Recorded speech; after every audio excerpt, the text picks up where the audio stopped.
Good evening, everyone. Welcome to Midweek Motivation. Hope everyone is having a great day today.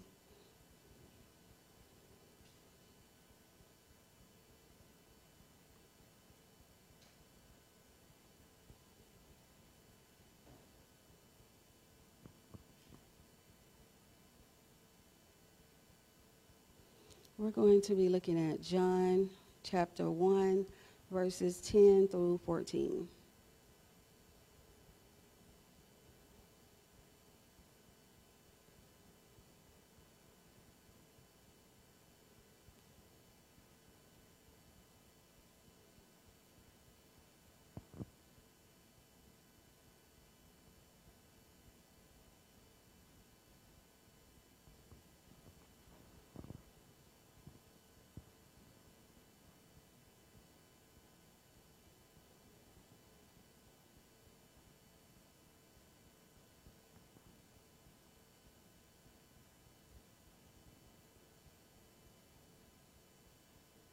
Okay, we're going to go ahead and get started.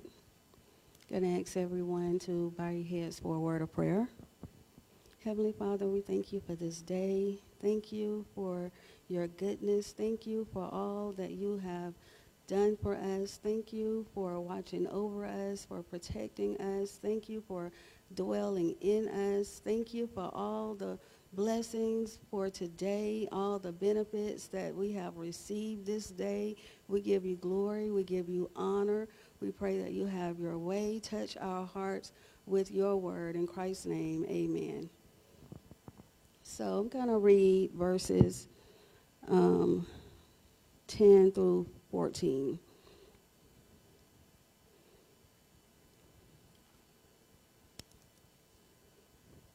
He was in the world, and the world was made by him, and the world knew him not. He came unto his own, and his own received him not.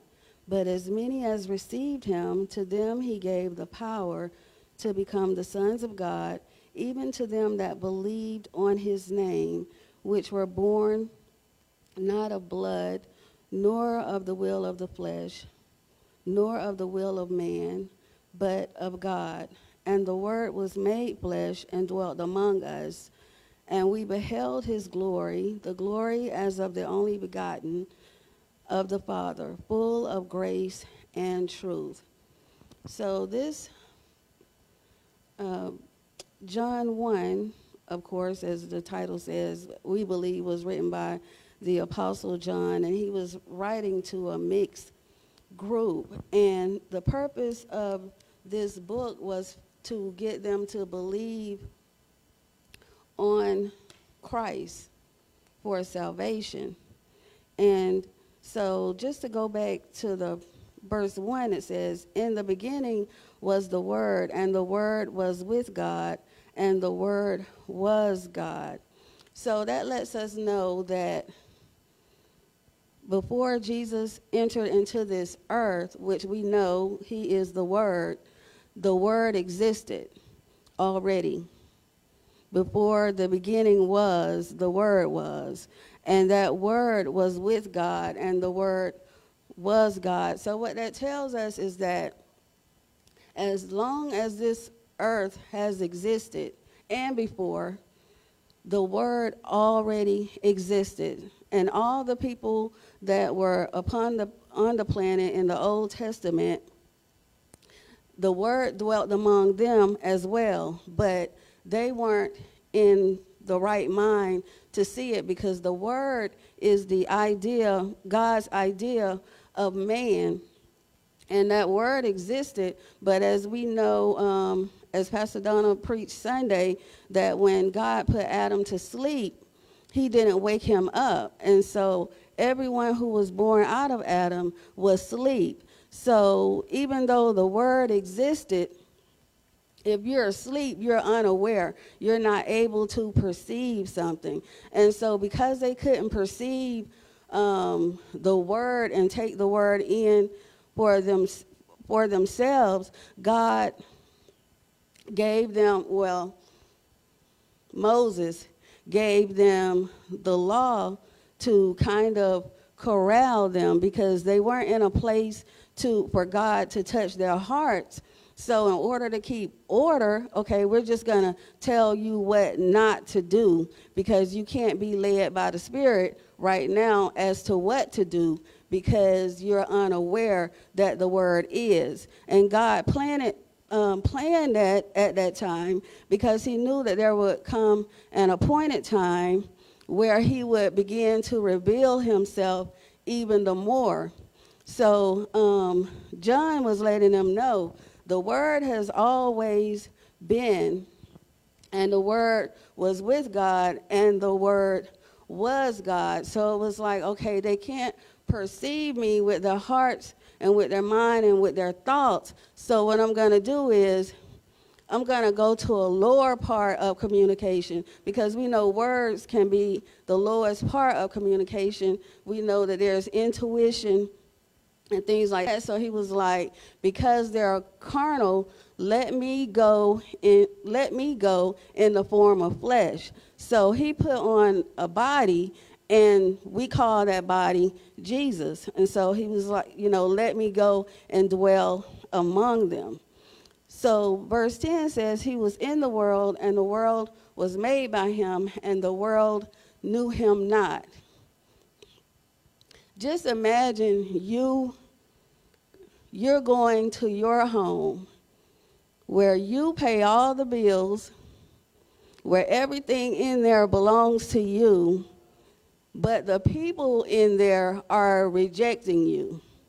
You're in your house, something that you made, something that you purchased, but you're being rejected and not accepted in your own home. And that's kind of like what it was. The word, we know everything that was created was made by the word. And so when he came unto his own creation, his own people, his own received him not. They rejected him.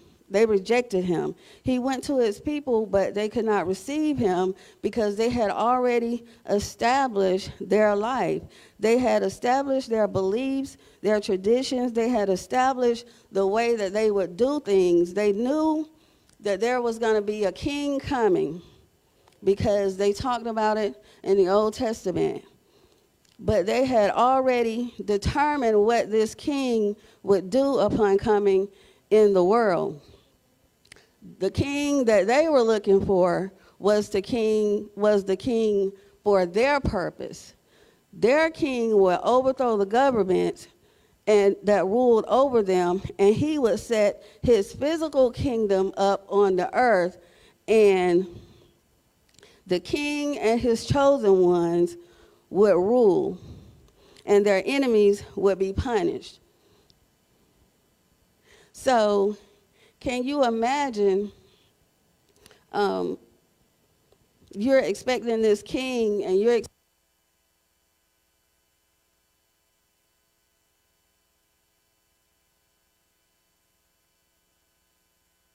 and a whole nother kingdom would be established, and it would be a physical kingdom, and everyone that has ever did anything wrong with you, they're going to be punished. And that's what they were looking for. And when you think of a king, you think of someone powerful. You think of the way that they're dressed, dressed in royal.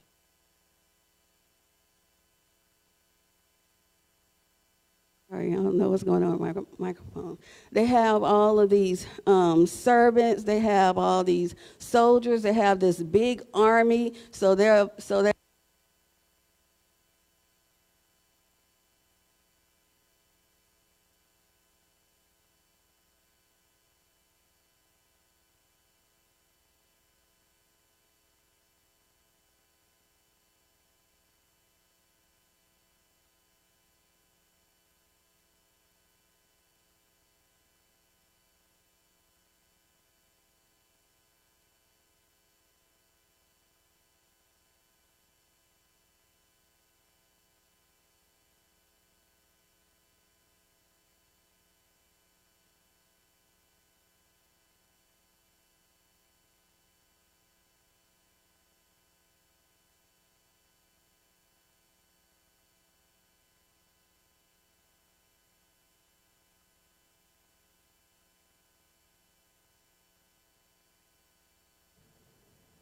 Testing.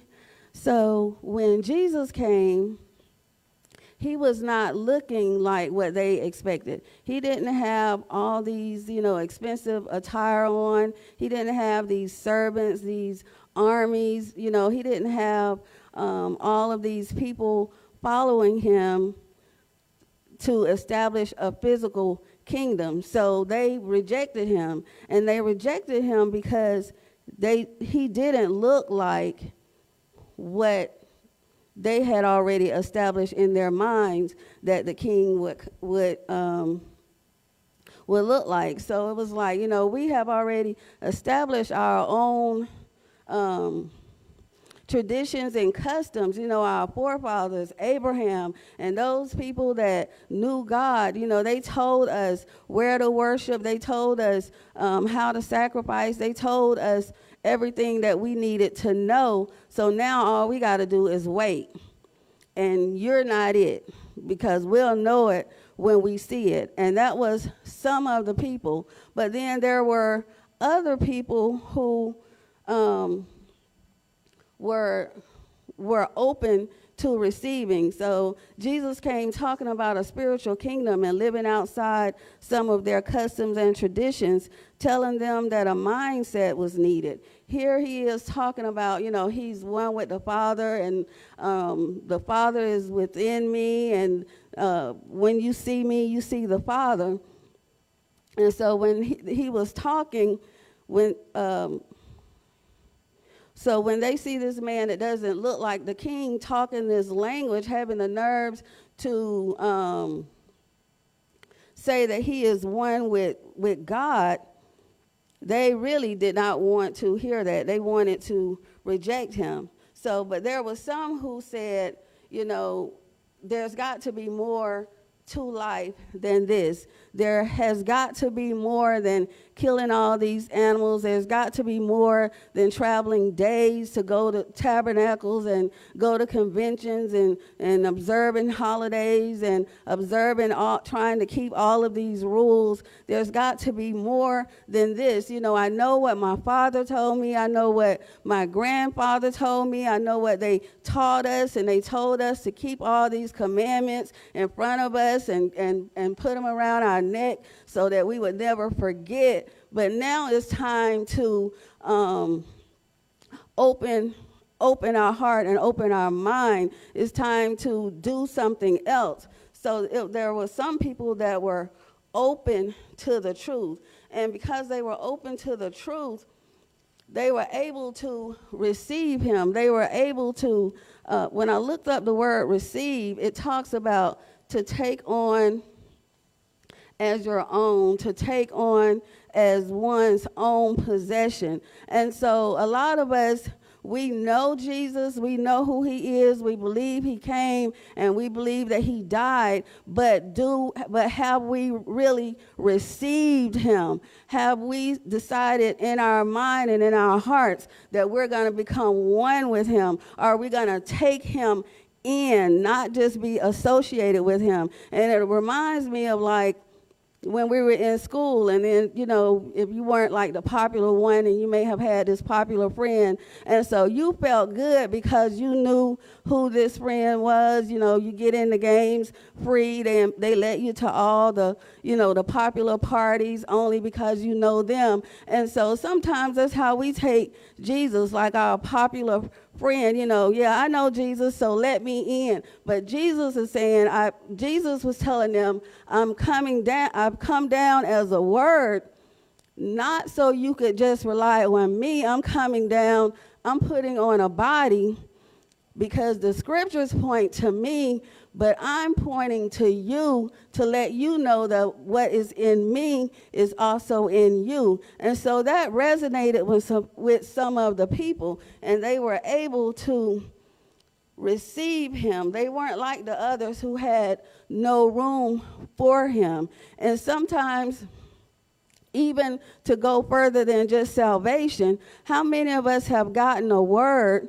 and we were not able to receive it? we rejected that word. God said, you're going to do this. Well, I don't see myself doing that, or I can't do it, or I don't have what I need in order to get this accomplished. That is rejecting the word. Why do we reject the word? Because we already have a belief within ourselves that we're not good enough, we're not smart enough, we're not strong enough, we're born into the wrong family, we're born into the wrong city. You know, all the different reasons we argue for our own limitations. God says we can, but we're telling the Creator, the one who came down into his own, we're telling him, no.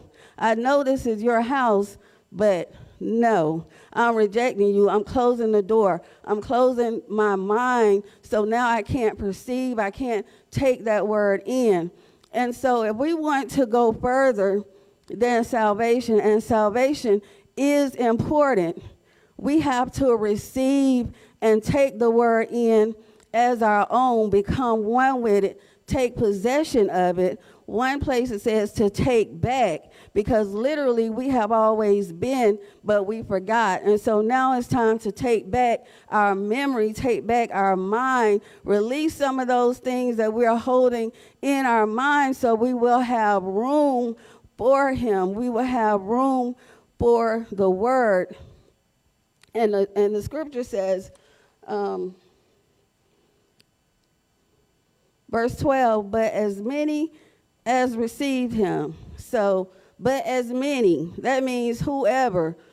There's no number. I know there's this 144,000 thing, but there's no number. As many that will open their minds, that will open their heart.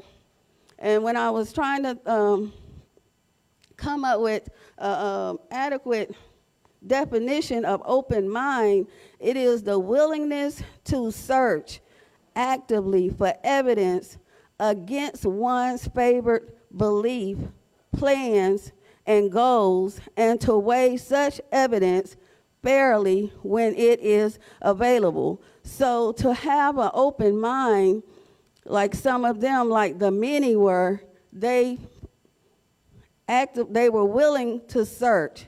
What are the things that we believe and to be true, which it becomes our truth, but we open our mind up and be willing to search, to actually try to find proof to go against what we believe. I'm going to prove myself wrong. How many of us will take on that challenge? Yes, sir. Mm-hmm.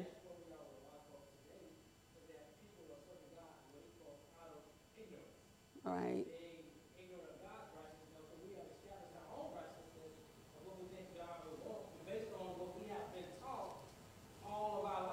Right. Mm-hmm.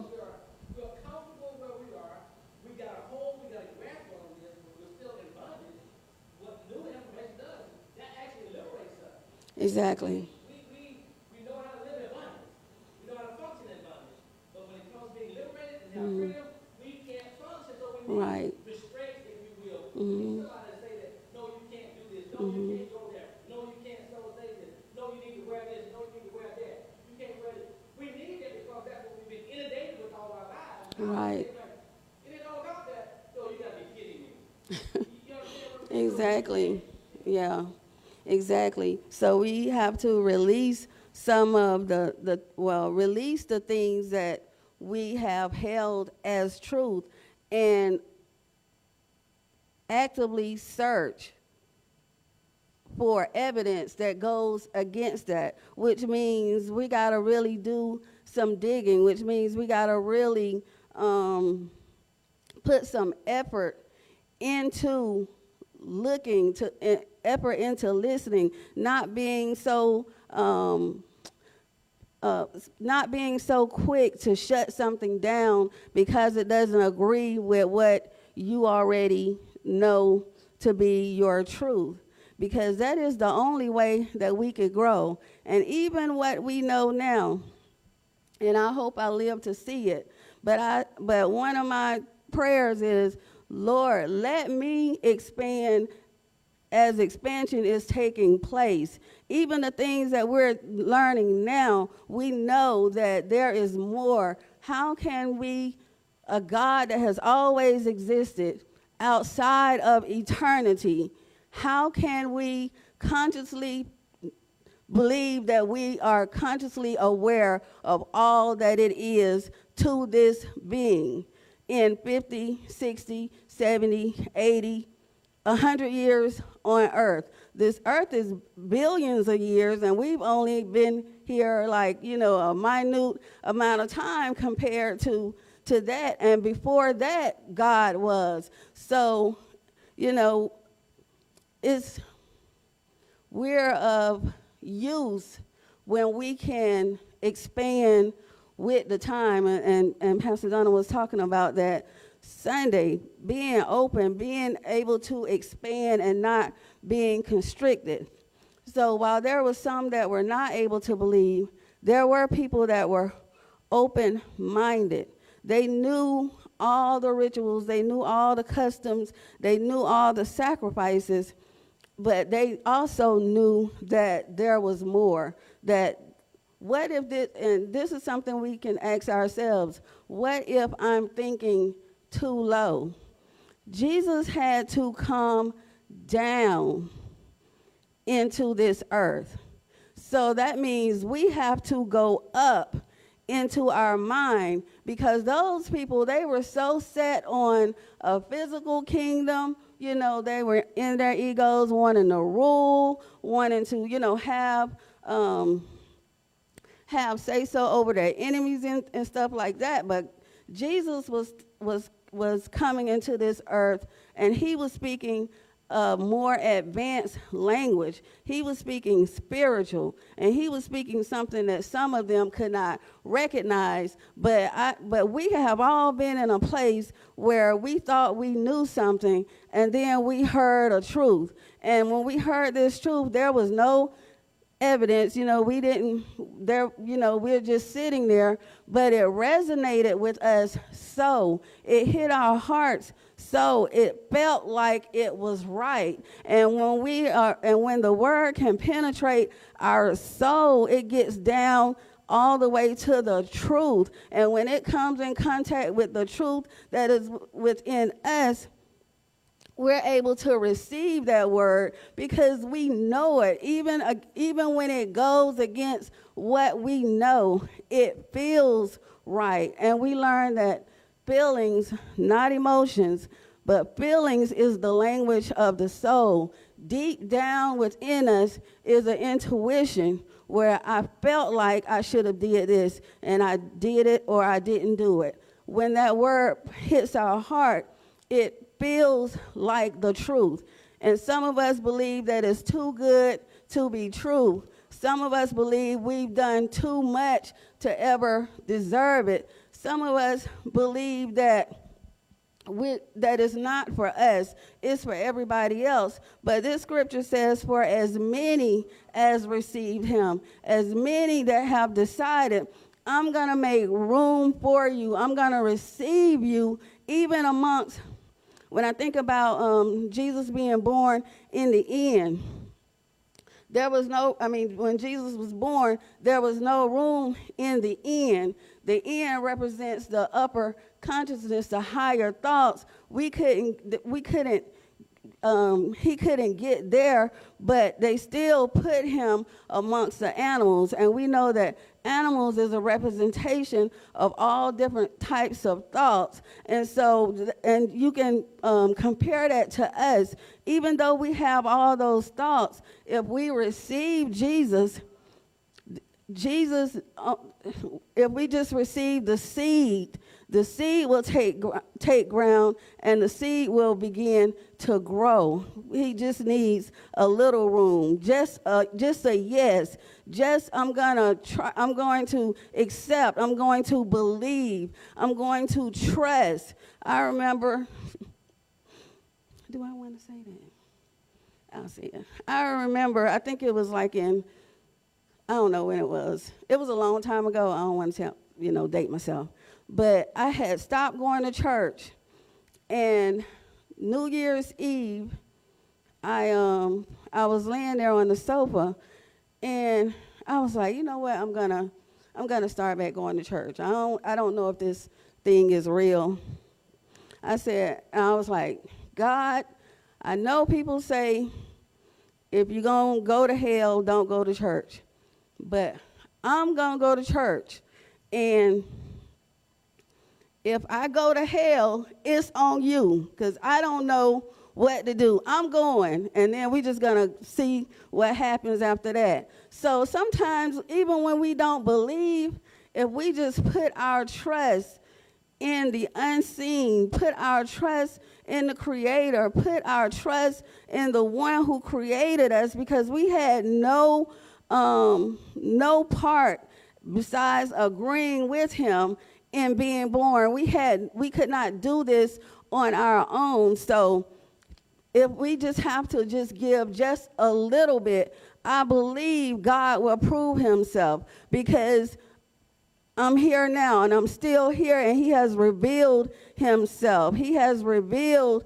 even when I believed that there was this real physical place called hell. God winked at my ignorance. He winks at our ignorance. He doesn't say, well, if you believe that, I'm just going to let you keep believing it. But he allows us to take steps. He allows us to go through the process. Even it's not always linear. Sometimes we go and we come back, and we may have to, like the kids say, circle back. We may have to go through some things. Well, not may, we will. But it's a process, and his grace is sufficient to sustain us if we just give him a yes, if we just receive him, if we just put our trust in him, if we just believe on him.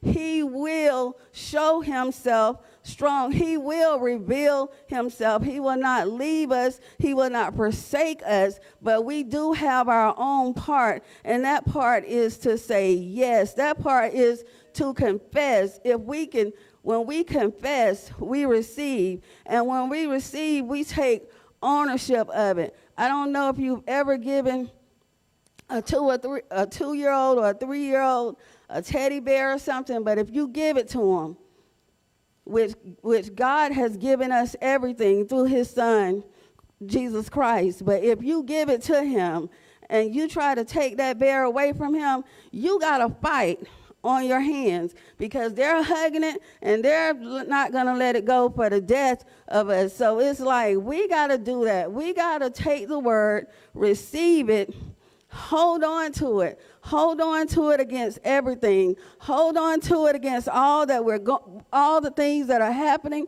Hold on to it against all the things that we don't know. When it seems like it's hard, hold on to the truth, and God will reveal himself to us. Because in order for us to inherit the kingdom, we must come as little children. So now this is the time to humble ourselves under God. I don't know everything, but I'm willing and I'm open to be taught, to learn more about who I am, because this is who you say I am. This is what I want to manifest. And so if we receive God and we give him a yes, the scripture says, to them he gave power to become the sons of God. So when you receive, it's not like you're going to know. Well, you'll know, but it's not like we're going to be aware of everything at one time. It is a life that we live step by step, faith by faith. So when we believe and we receive, then we begin to live that out, and he begins to give us power. He begins to give us authority. He begins to delegate and give us influence. He begins to show himself within us, and every step that we take to release the old ideas, release what others have said about us, release the things that we have accepted as truth about ourselves. As we release, I remember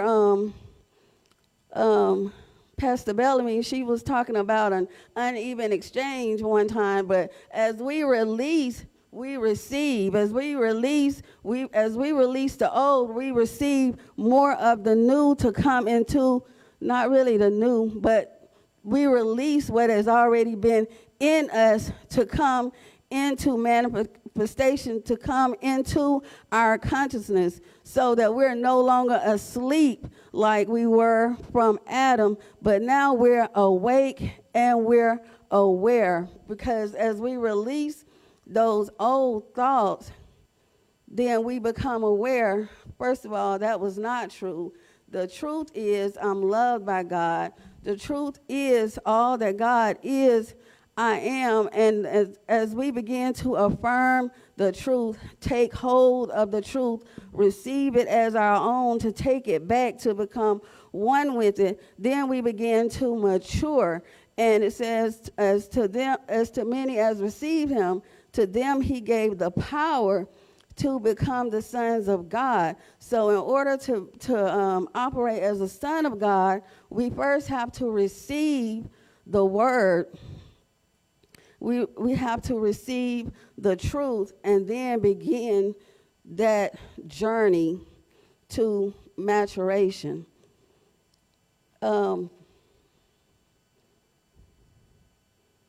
We need to let go of certain beliefs. And we need to let go of certain things. And when I've noticed, when we let go of a belief, it's courageous, because when you believe something, you gravitate to people who believe what you believe. And you love those people as much as you can in your knowledge, and then they love you as much as they can in theirs. So when I release that old, and I'm releasing the old talking, and I'm releasing the old language, now the things that I'm beginning to say, there is, Pastor Donna talked about the Babylon and the confusion in the speech. Sunday, that's exactly what happens. There begins to be confusion, and some of us don't want to let go, because we don't want to let go of the people that we love. We don't want to let go of the family. We don't want to let go of the friends. And it's not that you're really letting them go, but it's we're learning a new language. We're learning a new knowledge, because he says, to many as believe, to them he gave power to become the sons of God. And I know it says sons of God, but there is really only one Son of God. It's many bodies, many people, but the Son of God is the one Christ, the one idea. And so as we begin to let go of those old thoughts, and we begin to take on the truth of who we are, we begin to become one with a whole new family, with a whole new body. And it's not to discard people, but it's an individual thing. We have to grow. And so wherever we are in our lives now, if we feel like there's got to be more than this, there has got to be more to a relationship with the Father that I'm experiencing. There's got to be more inside of me. There's got to be a deeper revealing. There's got to be a deeper understanding. If we feel like there's got to be more, that means the only way it's got to be more is because it doesn't have room to come in. The more will come in as we release that which we no longer need.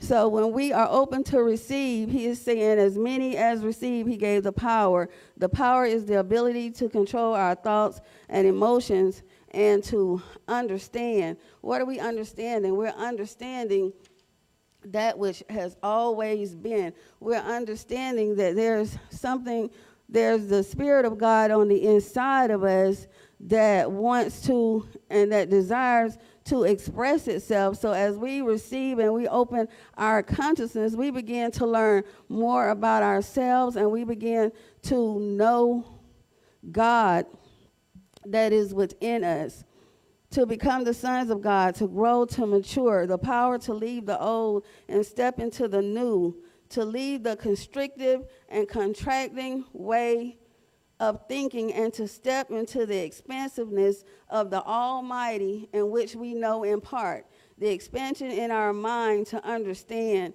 to see, to be one with nature, to be one with another. As we begin to grow and begin to operate as sons of God, like I said earlier, we begin to expand. We're no longer constricted. We're no longer boxed in our mind.